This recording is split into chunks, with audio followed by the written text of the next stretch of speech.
Boa tarde, amigos e amigas. Estamos aqui mais uma vez para dar continuidade ao nosso estudo do Evangelho segundo o Espiritismo, realizado aqui pelo nosso querido GPEC, Grêmio Espírita Perseverança e Caridade.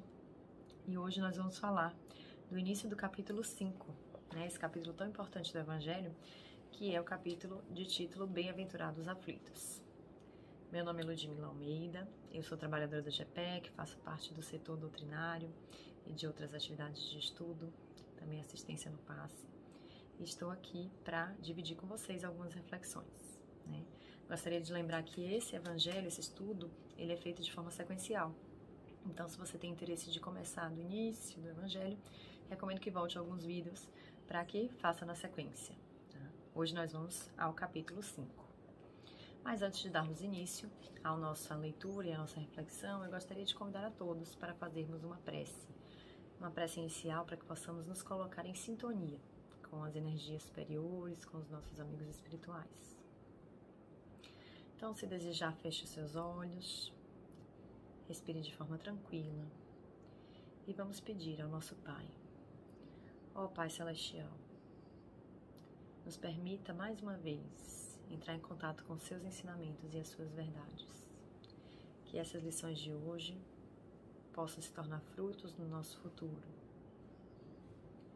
Nos dê a permissão de entender, de internalizar e posteriormente de externar cada um dos seus ensinamentos. Obrigado, Senhor, por essa oportunidade. Obrigado por me fazer forte, por vivificar a minha vontade de crescer no seu caminho e no seu ensinamento. Que assim seja. Então, nós vamos agora falar deste, que é o 5º capítulo, o maior capítulo do Evangelho segundo o Espiritismo. Antes de falar propriamente deste capítulo, Bem-aventurados aflitos, nós vamos fazer uma pequena colocação, dos capítulos anteriores. A gente pode perceber que os capítulos anteriores, eles falavam, foram 4, e eles falavam das verdades trazidas por Jesus e pelo Espiritismo, Então eles falavam sobre a natureza de Jesus, sobre a nossa própria natureza, sobre a pluralidade dos mundos habitados, das existências da vida encarnada e da vida não, da vida espiritual, nós não encarnados, mas vivos.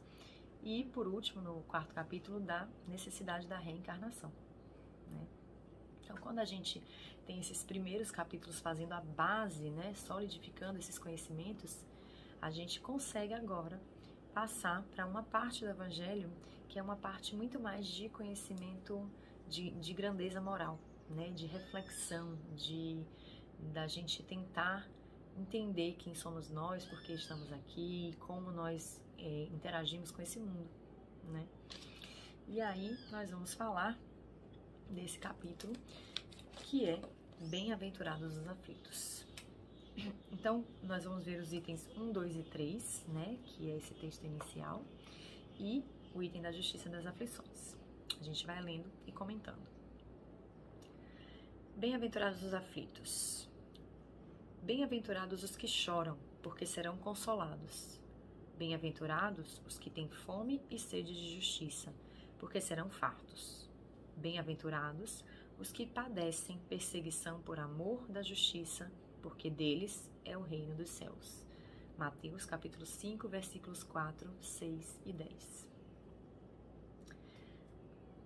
Bem-aventurados vós, os pobres, porque o vosso é o reino de Deus. Bem-aventurados os que agora tendes fomes, porque sereis fartos. Bem-aventurados vós que agora chorais, porque rireis. Lucas, capítulo 6, versículos 20 e 21. E também do Evangelho de Lucas. Mas ai de vós, ricos, porque tendes no mundo a vossa consolação. Ai de vós que estáis fartos, porque tereis fome. Ai de vós, os que agora rides, porque gemereis e chorareis. Lucas, capítulo 6, versículos 24 e 25.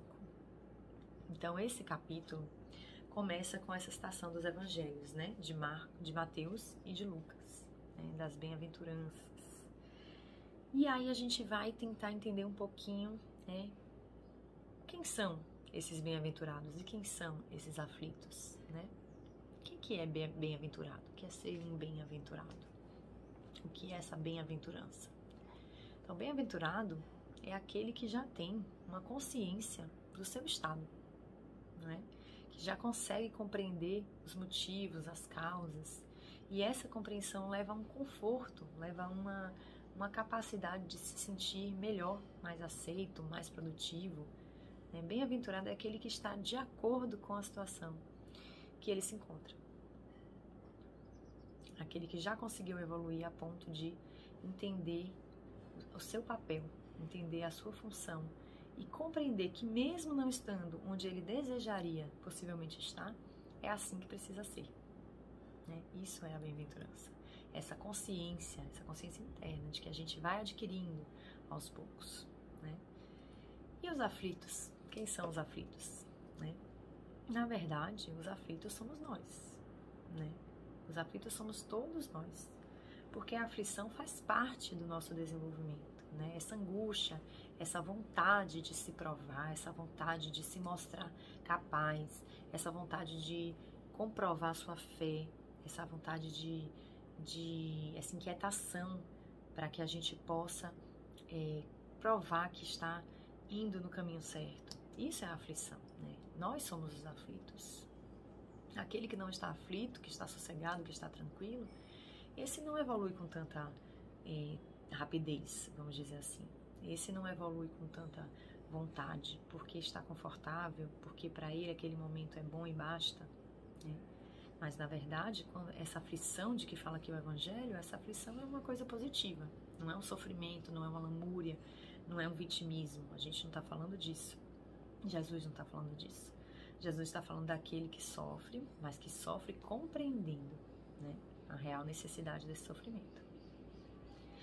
Então, já que entendemos que os aflitos somos nós e que queremos ser os bem-aventurados, vamos dar seguimento para o item 3, que é a justiça das aflições. Então, item 3, as compreensões que Jesus promete aos aflitos da terra só podem realizar-se na vida futura. Sem a certeza do porvir, essas máximas seriam um contrassenso, ou, mais ainda, seriam um engodo. Mesmo com essa certeza, compreende-se dificilmente a utilidade de sofrer para ser feliz. Disse que é para haver mais mérito. Mas então se pergunta, por que uns sofrem mais do que outros? Porque uns nascem na miséria e outros na opulência, sem nada terem feito para justificar essa posição. Porque para uns nada dá certo, enquanto para outros tudo parece sorrir.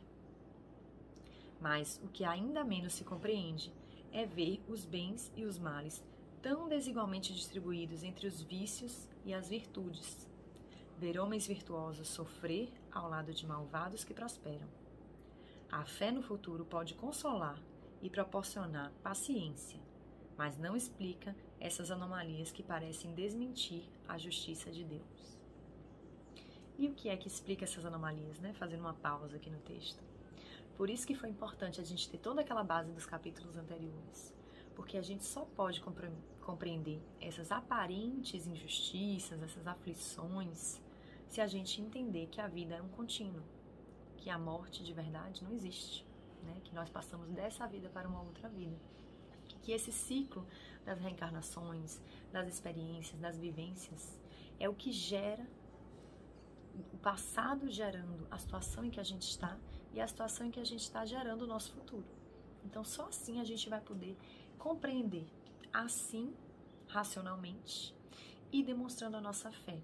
Porque se a gente compreende que nós temos um Deus soberanamente bom e justo, não poderíamos aceitar que a sua obra fosse injusta, que as suas ações, que o seu mecanismo fosse injusto. Então, baseado na racionalidade e na fé, e nesses conceitos que o Espiritismo traz para a gente de reencarnação, dos conceitos de Deus, dos conceitos da nossa existência, de quem somos e por que estamos e para onde vamos, a gente consegue compreender que, na verdade, o olhar que temos aqui, encarnados, ele ainda é muito pobre. E se a gente for analisar só do ponto de vista dos encarnados, as coisas parecerão injustas, mas, na verdade, a justiça divina está por toda parte. Então, vamos continuar o último parágrafo desse item 3, que é a conclusão de que, entretanto, desde que se admite a existência de Deus, não é possível concebê-lo sem suas perfeições infinitas. Ele deve ser todo-poderoso, toda justiça, toda bondade, pois sem isso não seria Deus. E se Deus é soberanamente justo e bom, não pode agir por capricho ou com parcialidade. As vicissitudes da vida têm, pois, uma causa, e como Deus é justo, a causa deve ser justa. Eis do que todos devem compenetrar-se.